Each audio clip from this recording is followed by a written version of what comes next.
Assalamualaikum warahmatullahi wabarakatuh. Saya Nurhalisa, NIM 2011 05020012 dari kelas Ekonomi Syariah 1. Di sini saya akan menjelaskan tentang kebijakan moneter dalam Islam, tugas dari Bapak Dr. Abdul Wadud Nafis. Yang pertama, saya akan membahas tentang pengertian kebijakan moneter. Kebijakan moneter adalah tindakan yang dilakukan otoritas moneter, biasanya bank sentral di Indonesia, yaitu Bank Indonesia, yang mempengaruhi jumlah uang yang beredar dan kredit. Kebijakan moneter adalah upaya mengendalikan atau mengarahkan perekonomian makro pada kondisi yang diinginkan dengan mengatur jumlah mata uang yang beredar. Nah, sebelum masuk ke dalam konteks kebijakan moneter dalam Islamnya, kita harus mengetahui terlebih dahulu apa itu kebijakan moneter. Seperti yang saya jelaskan barusan. Nah, setelah itu kebijakan moneter dalam Islam adalah lebih mengarah pada pemeliharaan berputarnya sumber daya ekonomi, di mana ini menjadi inti ekonomi Islam pada semua bentuk kebijakan dan ketentuan dalam syariah. Dengan demikian, dalam Islam secara sederhananya adalah harus memastikan tersedianya usaha-usaha ekonomi atau produk keuangan syariah yang mampu menyerap potensi investasi untuk melaksanakan kebijakan moneter tersebut. Jadi di mana dalam metode Islam, dalam kebijakan moneter dalam Islam itu mempengaruhi uang beredar bukan dengan merubah suku bunga, tetapi melainkan dengan membentuk usaha-usaha ekonomi atau produk keuangan syariah yang mampu menyerap potensi investasi dalam masyarakat. Yang kedua yaitu macam-macam kebijakan moneter dalam Islam. Yang pertama adalah aset pembawa bunga tidak akan tersedia dalam sebuah perekonomian Islam, sehingga orang yang memegang dana likuid, yaitu artinya dana yang mudah dicairkan, menghadapi pilihan apakah tidak mau terlibat dengan risiko dan tetap memegang uangnya dalam bentuk cash tanpa memperoleh keuntungan, atau turut terlibat dalam berbagai resiko dan menginvestasikan uangnya.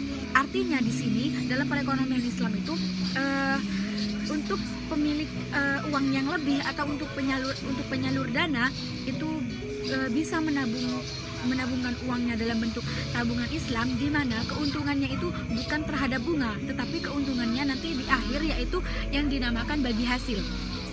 Yang kedua yaitu peluang investasi jangka pendek dan jangka panjang. Dengan berbagai tingkatan resiko akan tersedia bagi para investor tanpa memandang apakah mereka adalah pengambil resiko tinggi atau rendah. Jadi di sini tidak ada perbedaan antara investor yang pemegang sahamnya lebih banyak atau lebih sedikit daripada perekonomian dalam konvensional. Yang ketiga adalah tidak akan ada pemegang dana yang cukup irasional untuk menyimpan sisa uangnya setelah dikurangi oleh keperluan transaksi dan berjaga-jaga selama ia dapat menggunakan sisanya. Yang dimaksud di sini itu pemegang dana di akhir diwajibkan untuk membayar zakat. Entah itu pemilik dana memiliki dana yang cukup besar maupun sedikit, itu wajib mengeluarkan zakat dalam bentuk jasanya, dalam bentuk pemberian jasanya itu harus diseimbangkan dengan zakat yang akan dikeluarkan oleh pemilik dana tersebut. Poin yang ketiga itu tujuan dan fungsi kebijakan moneter dalam Islam. Di sini tentunya kebijakan moneter dalam Islam tentunya memiliki tujuan dan fungsinya untuk apa.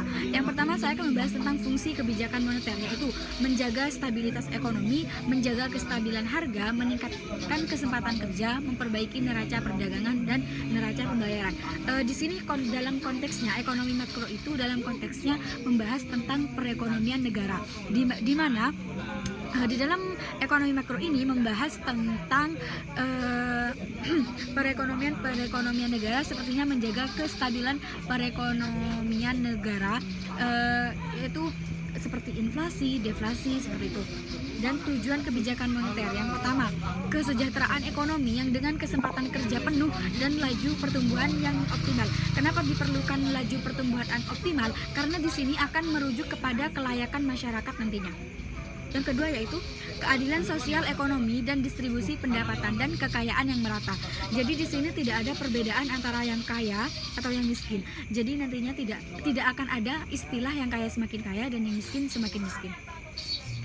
Yang ketiga yaitu kelayakan ekonomi yang luas. Maksudnya itu pemerataan perekonomian terhadap masyarakat. Poin yang keempat, saya akan membahas tentang manajemen moneter Islam. Sebelum mengarah kepada moneter Islamnya, kita harus mengetahui manajemen itu apa.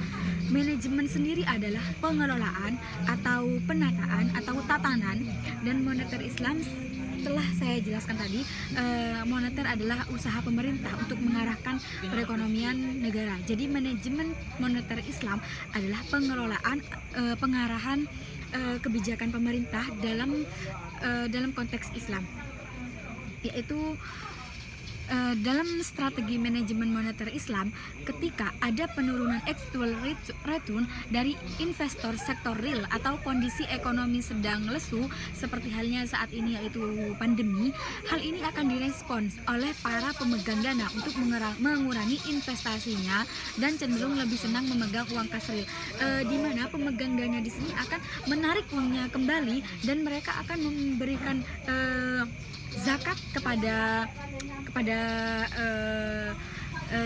perbankan karena untuk jasanya dan akan mendapatkan bagi hasil nantinya. Apabila ini terjadi, kebijakan yang ditempuh oleh pemerintah adalah meningkatkan biaya terhadap dana yang tidak digunakan. Jadi apabila mereka akan menarik dana mereka, maka pemerintah akan menaikkan biaya yang akan dibayar oleh pemegang dana kepada bank untuk jasa administrasinya.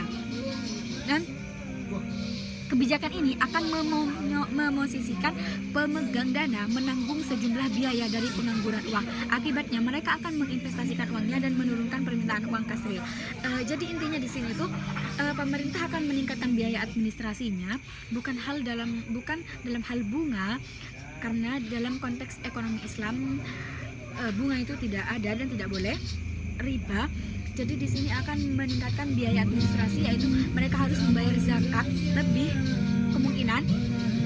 Jadi pemegang dana ini mengurungkan niatnya untuk mengambil dananya. Jadi untuk memegang uang kas secara real begitu. Dan yang poin yang kelima, saya akan membahas tentang instrumen moneter dalam Islam.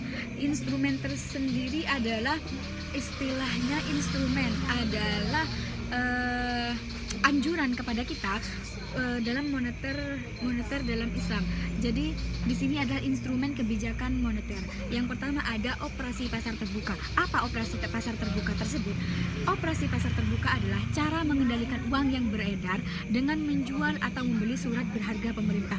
Jadi pemerintahan akan mengurangi sedikit jumlah uang yang beredar dengan memperjualbelikan surat berharga seperti surat obligasi, surat saham kepada perusahaan-perusahaan atau kepada pemegang dana yang cukup besar, seperti itu. Yang kedua yaitu himbauan moral, adalah kebijakan moneter untuk mengatur jumlah uang beredar dengan jalan memberi imbauan kepada pelaku ekonomi. Contohnya, menghimbau kepada perbankan pemberi kredit untuk berhati-hati dalam mengeluarkan kredit untuk mengurangi jumlah uang yang beredar. Artinya di sini pemerintah akan memberikan solusi himbauan moral kepada pihak perbankan untuk lebih berhati-hati untuk memberikan kredit kepada masyarakat, entah itu sedikit memberikan tambahan persyaratan kepada masyarakat supaya uang itu sedikit terkondisikan, supaya uang itu jumlah beredarnya cukup signifikan, seperti itu. Yang poin yang keenam adalah aplikasi instrumen moneter Islam. Aplikasi berarti pengimplementasian, berarti artinya di sini cara kita untuk mengimplementasikan apa yang telah diarahkan oleh pemerintah. Di sini saya akan lebih membahas kepada negara-negara mana saja yang sudah menggunakan kebijakan moneter dalam Islam ini. Yang pertama ada Sudan. Di Sudan pada tahun 1984 telah memperkenalkan syariah yang tentunya di bidang perbankan telah dikenalkan kepada seluruh penduduknya di sana. Yang pertama yaitu dengan memberikan apa ya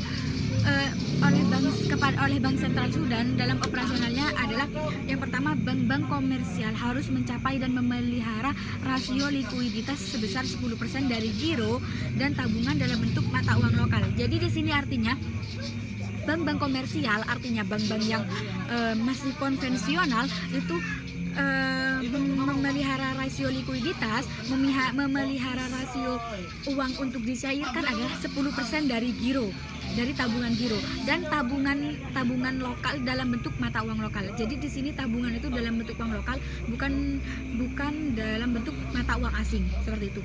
Yang kedua yaitu margin keuntungan minimum murabahah 10% sampai 50%. Tidak boleh melebihi itu. Yang ketiga yaitu penyertaan minimum nasabah untuk perjanjian musyarakah sebagai alat untuk mengatur jumlah ketersediaan sumber daya untuk kredit. Yang kedua yaitu Iran. Di sini Iran memiliki operasional perbankannya. Yang pertama itu rasio cadangan dari 10% sampai 30% biasanya digunakan untuk menarik dana yang dianggarkan yang secara potensi dapat digunakan dalam peningkatan likuiditas. Jadi di sini maksudnya dana yang tidak digunakan untuk pengkreditan, artinya dana yang masih dianggarkan, dana yang masih tidak dimiliki oleh siapapun, itu 10-30%-nya itu harus digunakan dalam bentuk peningkatan likuiditas. Artinya dalam bentuk peningkatan yang mudah dicairkan untuk disalurkan kepada orang yang membutuhkan dana, seperti itu. Yang ketiga yaitu discount rates. Karena adanya pelanggaran riba, jadi instrumen ini tidak digunakan seluas konvensional. Jadi artinya di sini karena bunga itu termasuk riba, tidak boleh. Jadi pengimplementasiannya tidak seluas konvensional karena konteksnya dalam syariah atau dalam Islam. Yang ketiga yaitu negara Indonesia, di mana di Indonesia terkenalnya dengan bank sentralnya itu Bank Indonesia. Yang pertama memiliki instrumen moneter syariah yaitu giro wajib minimum dalam pelaksanaannya besaran 5% dari pihak ketiga yang berbentuk mata uang rupiah dan 3% yang berbentuk mata uang asing. Artinya di sini giro itu lebih sedikit daripada tabungan. Artinya di sini tidak boleh ada bunga terhadap giro, dan itu pun pelaksanaannya hanya mencapai 5% dari pihak ketiga dengan berbentuk mata uang rupiah dan 3% yang berbentuk mata uang asing. Yang kedua yaitu sertifikat investasi mudharabah antar bank syariah adalah suatu instrumen yang digunakan oleh bank-bank syariah yang kelebihan dana untuk mendapatkan keuntungan dan sebagai sarana penyediaan dana jangka pendek bagi bank-bank syariah yang kekurangan dana. Intinya di sini sertifikat investasi mudharabah ini gunanya untuk membantu sesama bank-bank syariah, di mana apabila bank syariah yang satu kelebihan dana, maka akan disalurkan dana tersebut kepada bank syariah yang kekurangan dana. Mungkin itu saja yang bisa saya jelaskan, kurang lebihnya mohon maaf. Wassalamualaikum warahmatullahi wabarakatuh.